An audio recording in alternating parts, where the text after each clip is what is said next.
This video is about our 98 Montero, but before it looked like this, let's start out how we found it. Previously I had a 2000 Mitsubishi Montero Sport XLS 4-wheel drive. I had wanted this to be my off-road rig, and I enjoyed it, but quickly realized it was too small for me and my family. So I decided to sell the Sport and start looking for a full-size Montero, either a Gen 2 from 94 to 96 SR or a 98 to 99 Gen 2.5 winter package. I've actually wanted a Gen 2 since early 2000s when I went back to the Philippines. I knew then I wanted one and that someday I would own one. Fast forward to 2016, when I was looking for one, I realized these things were hard to find, especially in decent condition. The 94 to 96 SRs had the dual cam 3.5 and better gearing, but the 98 and 99 had those really pretty blister fenders. Either or I would have been happy, but I was looking for the 98 99 and I could just re-gear it down the road. It took me almost a year to try to find one. I found some really bad condition ones, and I was not going to get one from the Rust Belt. I tried Auto Trader, Cars.com, all those, but stumbled upon AutoList, and shortly after I found this 98 2.5 at a Nissan dealership all the way in Washington State.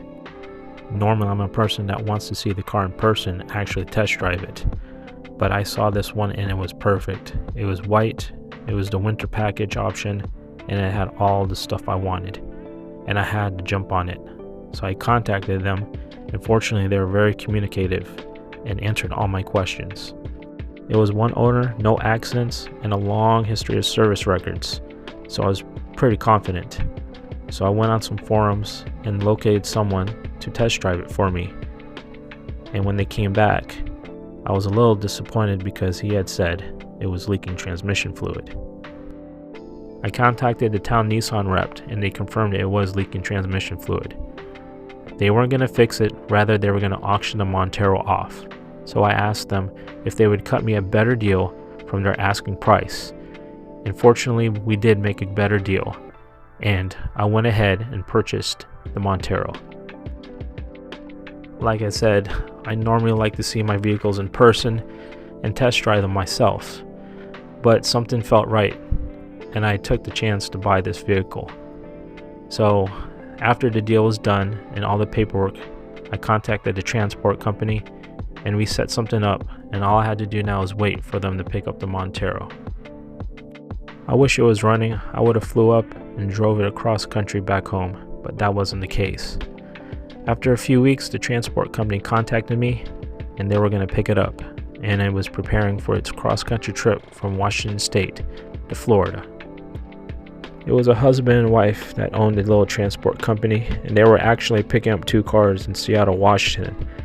And on their way back, they had one more spot for another vehicle, which was my Montero. They were very communicative. They called me, sent me pictures, and updated me on their trip. They got delayed one day due to bad storms in the Midwest, but I was getting anxious and excited, mainly because I never saw the Montero during the purchase process.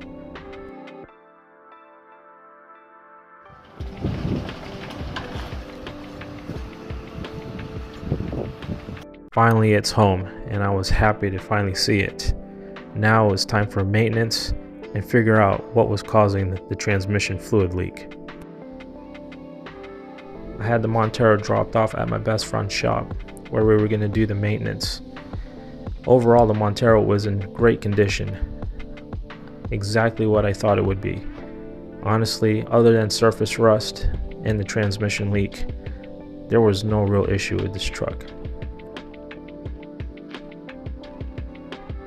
On our next video, we'll cover all the maintenance that we did before we got the Montero back up and running.